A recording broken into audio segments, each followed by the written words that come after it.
الحمد لله رب العالمين، والصلاة والسلام على رسوله الكريم، أما بعد، فقد قال الله تبارك وتعالى في القرآن المجيد والفرقان الحميد: أعوذ بالله من الشيطان الرجيم، بسم الله الرحمن الرحيم، نون والقلم وما يسطرون، ما أنت بنعمة ربك بمجنون، صدق الله العظيم۔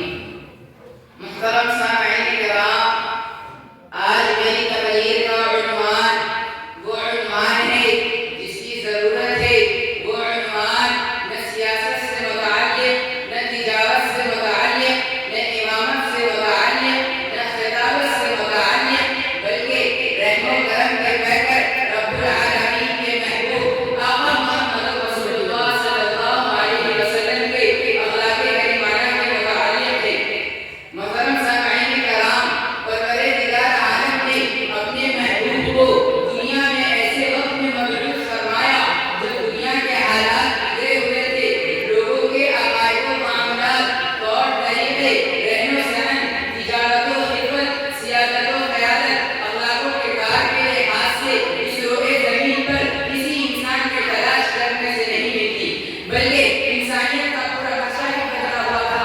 عابد اور معبود میں کافی دوری پیدا ہو چکی تھی۔ ضرورت یہ تھی کہ انسان کو انسان بنانے کے لیے، لوگوں کے عقائد و معاملات، طور طریقے کے سدھار کے لیے اور اخلاق و کردار کا نمونہ پیش کرنے اور عملی جامہ پہنانے کے لیے محسن انسانیت سرور کائنات آقا محمد رسول اللہ صلی اللہ علیہ وسلم کے داعیت ہو، کیونکہ صدیوں سے ایسے اخلاق کے حامل آقا محمد رسول اللہ صلی اللہ علیہ وسلم کے اخلاق کریمانہ و عظیمانہ کی بشارتیں توریت و انجیل اور زبور کے ذریعہ نسل بعد نسل سنائی جا رہی تھی۔ محترم، وہ وقت آ گیا، میرے نبی دنیا میں تشریف لاتے ہیں۔ میرے نبی صلی اللہ علیہ وسلم کا اخلاق بھی عمدہ، عبادت بھی عمدہ، دیانت بھی عمدہ، تجارت بھی عمدہ، سیرت بھی عمدہ، اخلاق بھی عمدہ۔ تبھی تو کہا جاتا ہے کہ تلوار کی باری بعد میں آئی، پہلے میرے نبی صلی اللہ علیہ وسلم نے اپنے اخلاق پیش کیے، شیریں کلام پیش کیا، دشمنوں کے حق میں دعائیں دی، شیریں کلام پیش کیا، دشمنوں کے حق میں دعائیں دی۔ ایک طرف اہل مکہ دشمنی کرتے، دوسری طرف میرے نبی صلی اللہ علیہ وسلم ان کے لیے دعا کرتے۔ جو میرے نبی اللہ ایسا پیارا نبی کہ ایک طرف اہل مکہ دشمنی کرتے، دوسری طرف میرے نبی صلی اللہ علیہ وسلم کے پاس ان کی امانتیں موجود ہوتی اور لوگ صادق و امین کے لقب سے پکارے جاتے۔ جو محمد رسول اللہ صلی اللہ علیہ وسلم نے مکہ میں توحید کا پرچم لہرایا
ہے جن کے باروں میں برسوں سے سنتا آ رہا ہوں. چنانچہ یہودی کہتا ہے اے محمد تو نے مجھے کھانا کھلایا پانی پلایا اب مجھے آرام کرنے کے لیے بستر لگا دو. میرے نبی صلی اللہ علیہ وسلم کے گھر ایک ہی بستر ہے جس پر آپ آرام فرماتے ہیں. وہی الہی کا نزول بھی اس بستر پر ہوا.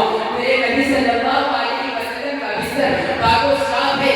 یہودی کافر ہے. میرے نبی صلی اللہ علیہ وسلم اخلاق کے بلند پایا ہے. میرے نبی نے انکار نہیں کیا بلکہ فرمایا تم آرام کرو میں تیرے لیے بستر پیش کرتا ہوں.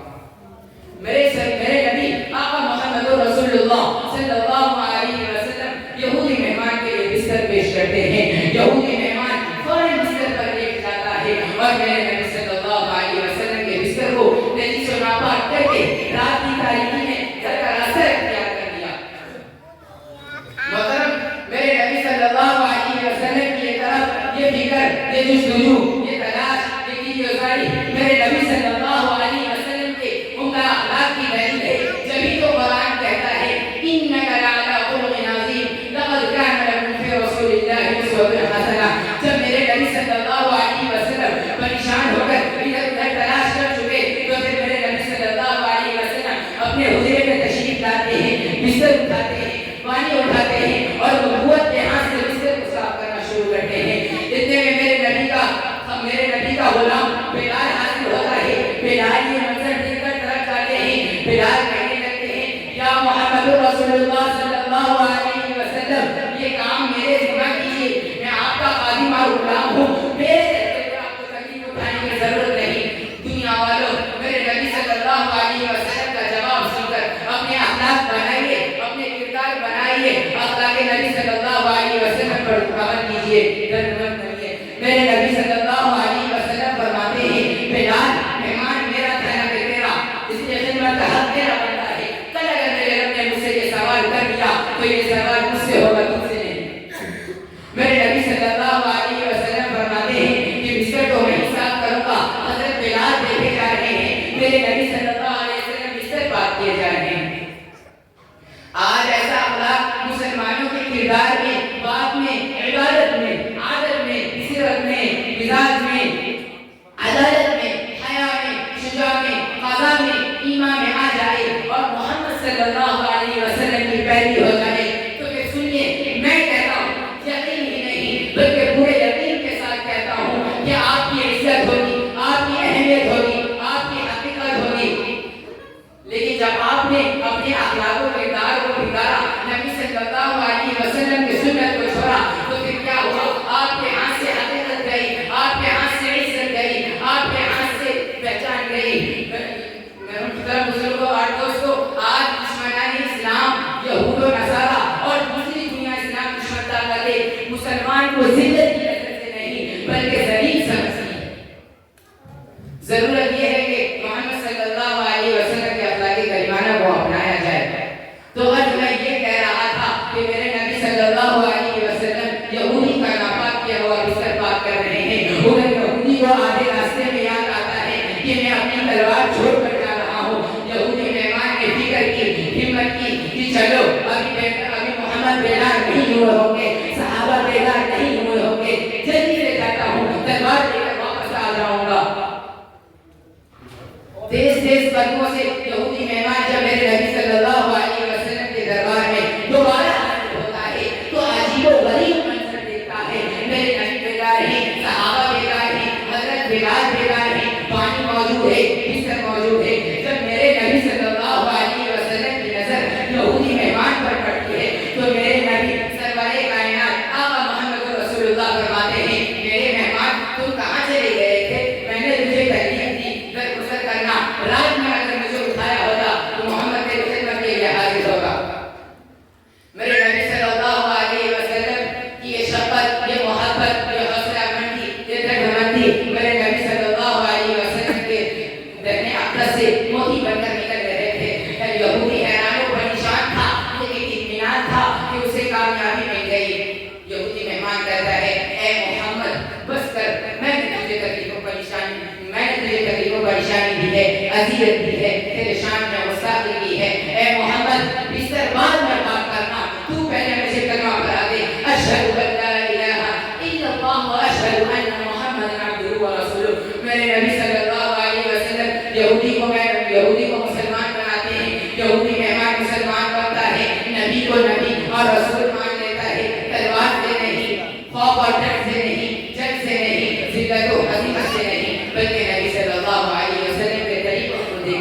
تشکر کو دیکھ کر وقت کی دامنگیر ہے میں اس شعر کے ساتھ بروسر ہونا چاہتا ہوں کہ ہر ابتدا سے پہلے ہر انتہا کے بعد ذات نبی بلند ہے